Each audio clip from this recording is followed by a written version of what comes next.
এক ইহুদি কিশোর বিষ্ণু ইসলামের খেদমত করতে, ইহুদি ছেলে আমার নবীর খেদমত করতো, তারা ছিল নবীর প্রতিবেশী। তো অনেক দিন হয় ইহুদি ছেলেটা আসে না। বিষ্ণুনবী খোঁজ দিলেন, ঘটনা কি? একটা ইহুদি ছেলে না আমার খেদমতে আসতো, ছেলেটা কই? খোঁজ নিয়ে জানলেন ছেলেটা অসুস্থ। বিষ্ণু ইসলাম ওই ইহুদির বাড়িতে চলে গেলেন ওই ছেলেটাকে দেখা করার জন্য, ভিজিট করার জন্য। সুবহানাল্লাহ পড়বেন না?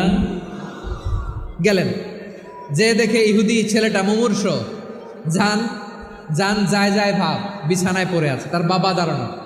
বিশ্বনবী তার মাথার পাশে বসলেন, মাথায় হাত বুলিয়ে দিলেন, আর ছেলেটাকে বললেন, আসলিম, হে ইহুদি ছেলে, আসলিম, ইসলাম ধর্ম গ্রহণ করো।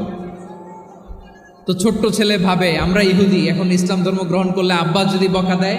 ফানাযারা ইলা ওয়াজহি আবি, ছেলেটা তার বাবার চেহারার দিকে তাকালো, দেখে আব্বা কি কয়। আব্বা যদি বলে তাইলে ইসলাম ধর্ম গ্রহণ করবে। ইহুদি ছেলেটা তার বাবার দিকে যখন তাকালো, ওর বাবা বলে,